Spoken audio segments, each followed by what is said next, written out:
Sawasdee ka and welcome to another edition of Newsline. We broadcast live on NBT, Radio Thailand FM 88, and also on NBT World.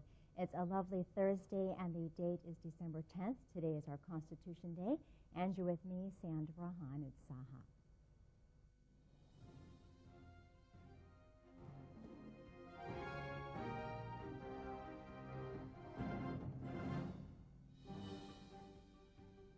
Welcome to today's segment of Thailand Moves Forward. Now, just before our first story, the third rehearsal of the funeral procession for Thailand's Supreme Patriarch Somdet Prayana Sangwon will be held today prior to the actual ceremony, which will take place on December 16th. And now on to our first story. December 10th each year marks Thailand's Constitution Day, when various activities such as exhibitions, seminars, and discussions are held to promote a better understanding of the democratic system and to develop a political culture in the Thai society. Kun Naak Rochanasuwan has the story for us. The history of Thailand constitutions began in 1932 when King Prachadipok Rama VII granted the first permanent constitution to the Thai people on December the 10th. The constitution was meant to be the ultimate law following the change of the country's absolute monarchy to a constitutional monarchy. Before the constitution was created, Thailand had been under absolute monarchy until the 24th of June 1932, when a group of young intellectuals and army officers educated abroad and imbued with the concept of Western democracy staged a bloodless coup. Determined to avoid any bloodshed, King Prachadipok agreed to the abolition of the absolute monarchy to the transfer of power to the constitution-based system of government as demanded. The king, in any case, was already thinking along such lines himself and had already drafted a constitution which had been debated in Supreme Council of State. It was only a matter of waiting for the right time. He agreed, thus became the first constitutional monarch. 2 years later, unhappy with some of the results, he decided to abdicate.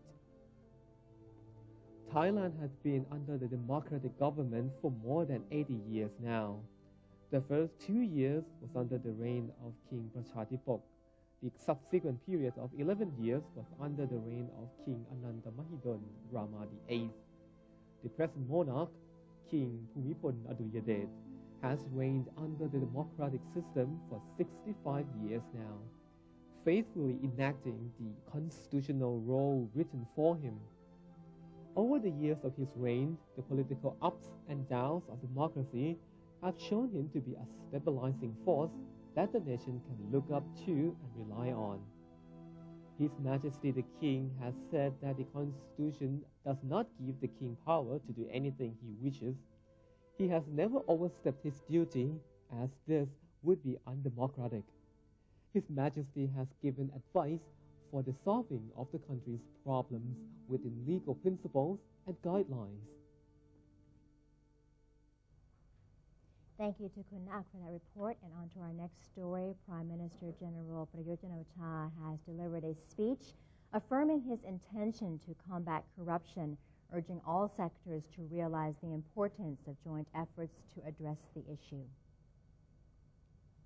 The Prime Minister's speech was the highlight of yesterday's event, organized under the theme Transparent Thailand, to emphasize the importance of unified efforts to combat corruption on the occasion of the International Anti-Corruption Day on December 9th. General Prayut spoke of the severity of how corruption hinders the progress of national development and how his administration has made anti-corruption reform one of its main agendas. He also urged everyone to participate in preventing and reporting irregularities at all levels. Deputy Prime Minister Somkit Jatusipitak has instructed all government agencies to finish drafting their budget proposals for 2017 by December 18th. After presiding over a budget meeting, the Deputy Premier said that each ministry must provide details of their programs and expenditures for 2017. Mr. Somkit emphasized the need for explicit details on each ministry's objectives and operations, which will be presented to the Bureau of the Budget on December 18th. These proposals will be evaluated based on the goals of the current administration, which include reducing social inequality, improving social services for the elderly, and developing Thailand's economy and infrastructure. Regarding concerns that government revenue in 2016 will fall short of expectations and affect its budget for 2017, the Deputy Premier expressed confidence that the government will balance its income and expenditures through its integrated budgeting strategy. The Ministry of Transport will pass a new aviation bill to enforce higher safety standards.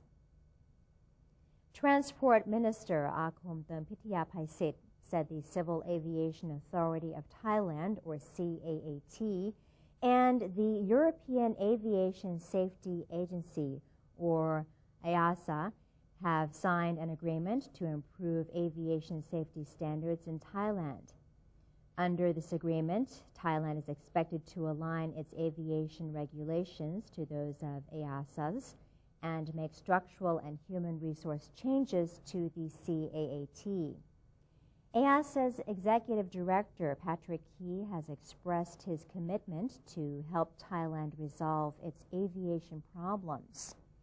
Mr. Key further stated that the upcoming EASA inspection in Thailand will not follow procedures of the International Civil Aviation Organization or the U.S. Federal Aviation Administration.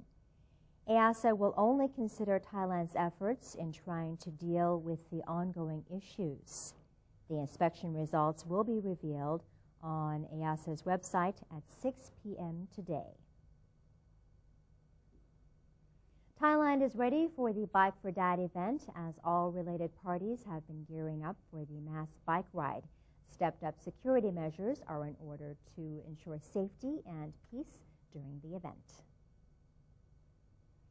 Deputy Prime Minister General Thanasak Patimaprakon presided over the preparations by authorities from all sides at the Royal Plaza. The Deputy Prime Minister expressed satisfaction over the preparations made by the Office of the Permanent Secretary, the Prime Minister's Office, and other related agencies. He stated that general preparations are complete, but practice drills were needed to ensure that the event will be carried out smoothly. Meanwhile, Bangkok officials gathered to clean the roads in the Rama 8 bridge area. Traffic islands were being decorated while trees were lined on both sides of the roads. Royal flags have also been placed on both sides of the street. Deputy Police Spokesman Police Colonel Krisana Patanacharan said the National Police Chief has ordered the police force to ensure the utmost security for participants of the event. All departments must practice by working together to ensure their performance. The Bike for Dad activities are being held on December 11th of 2015. But besides the cycling event, there will also be a public Khon dance performance, which should be a great experience for those who appreciate Thai arts and culture. And NBT World reporter Ms. Pim Chanok Ratanapised spoke to some of those involved with the Royal Khon show. Let's have a look. A special Khon performance, a famous traditional Thai dance, will be performed during the Bike for Dad event from 11 to 13 December at the SIP Plaza, in order to celebrate the 88th year birthday of His Majesty the King. The Department of Fine Arts and the Bandit Pathanasin Institute are helping produce the outdoor Royal Khon performances, which will consist of 5 acts. The first, when Visanu subdues Nontuk. The second is the abduction of Sida, by the Demon King Tosakan. The third is the depiction of the building of the land bridge to Longda. The fourth, when Hanuman pledges allegiance at the battlefield. And the fifth shows Rama's return to Ayodhya.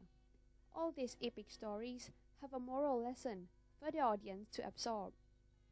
Today I'm at Ampon Park to bring you all to get a behind-the-scene look of the Royal Cone performance that will be displayed during the Bike for That event.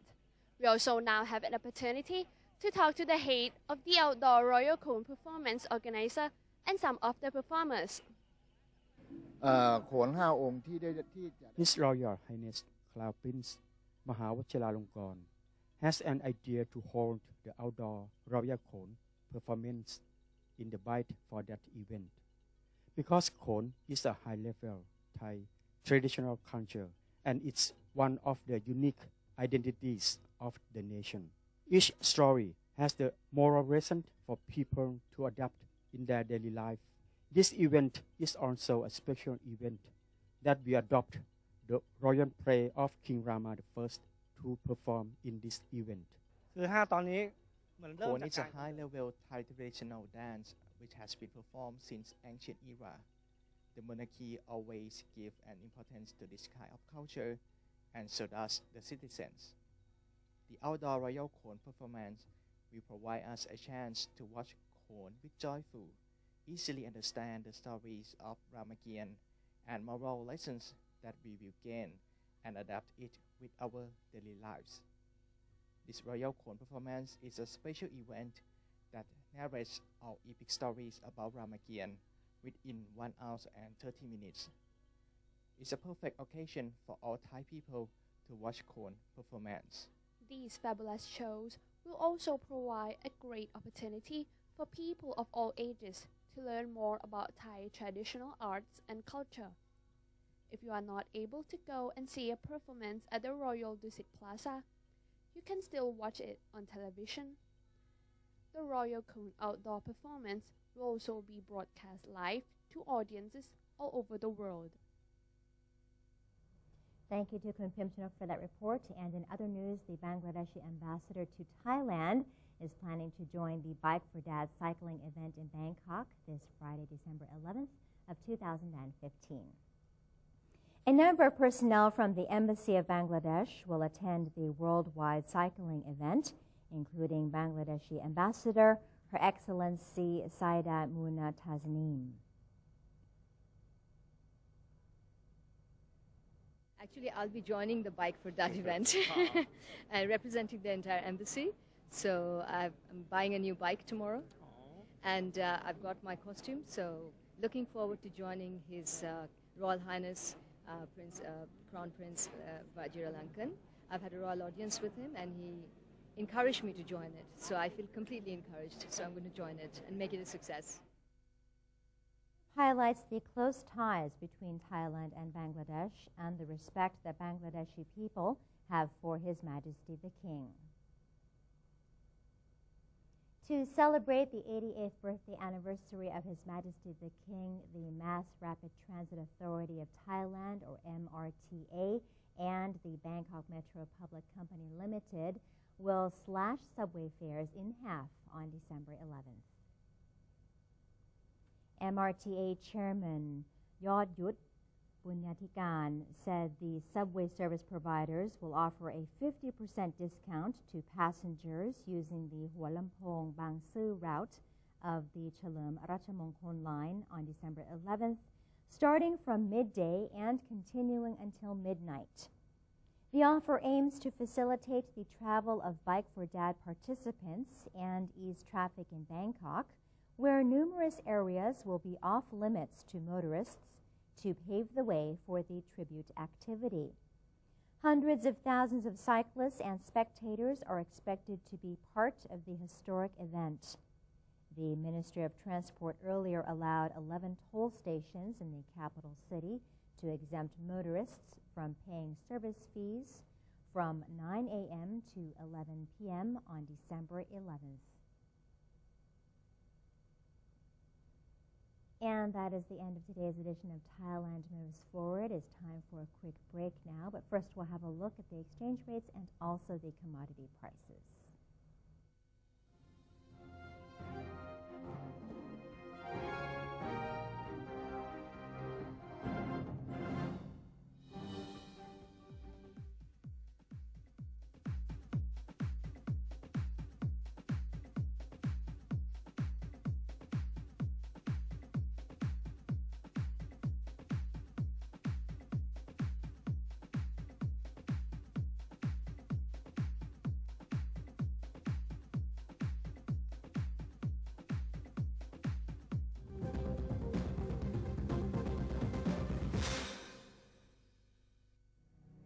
To maintain a strong nation, Thailand is promoting 12 core values for the good of the people. First among them, to uphold the three pillars: the nation, religion, and the monarchy.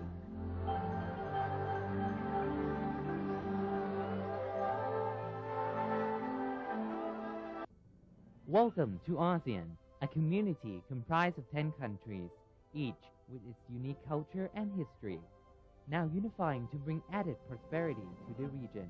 For centuries, each country remained independent, but now we are coming together to compete in the 21st century globalized world.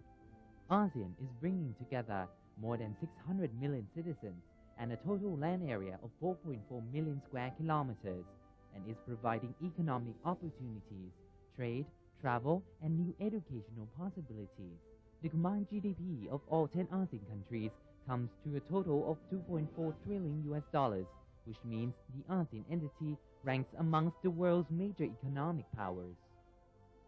The future is here. Welcome to ASEAN, the community of opportunities. The Southeast Asia region is now becoming one.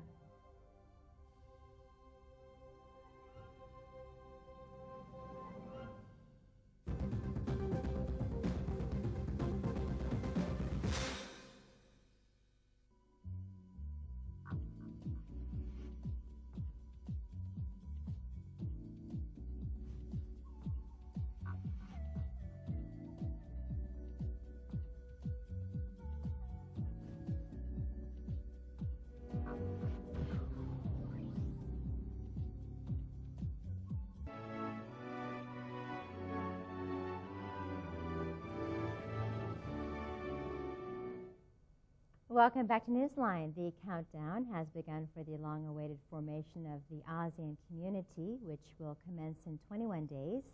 And the Third Association of Southeast Asian Nations, or ASEAN Regional Forum workshop on space security was held in Beijing, the capital of China. Co-hosted by China, Laos, Russia, and the United States, the two-day workshop drew more than 20 countries, including ASEAN member nations, Japan, and Australia.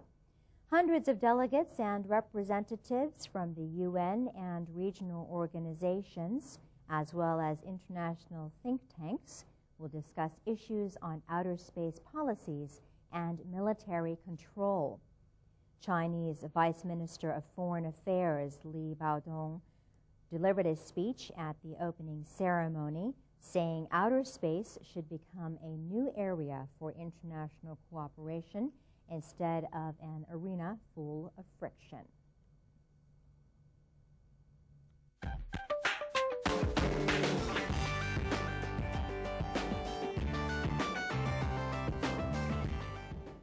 In our global stories, about 300 members of the al-Qaeda-linked Nusra Front started evacuating the last rebel stronghold inside the central Syrian city of Homs under a deal concluded with the Syrian government and supervised by the United Nations.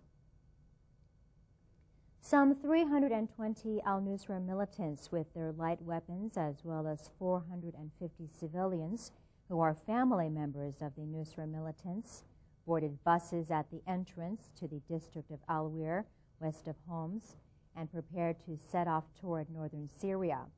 Homs Governor Talal al-Barazi told reporters at the site that those who are being evacuated first are rebels from al-Nusra who refused to accept a truce with government troops in Al-Wir.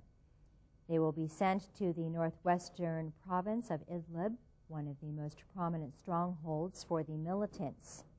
The deal also allows the rebels who want to remain in homes to surrender to the authorities and clear their records. The authorities will start settling the records of the armed men who want to return to their normal lives in rebuilding their homeland and protecting Syria.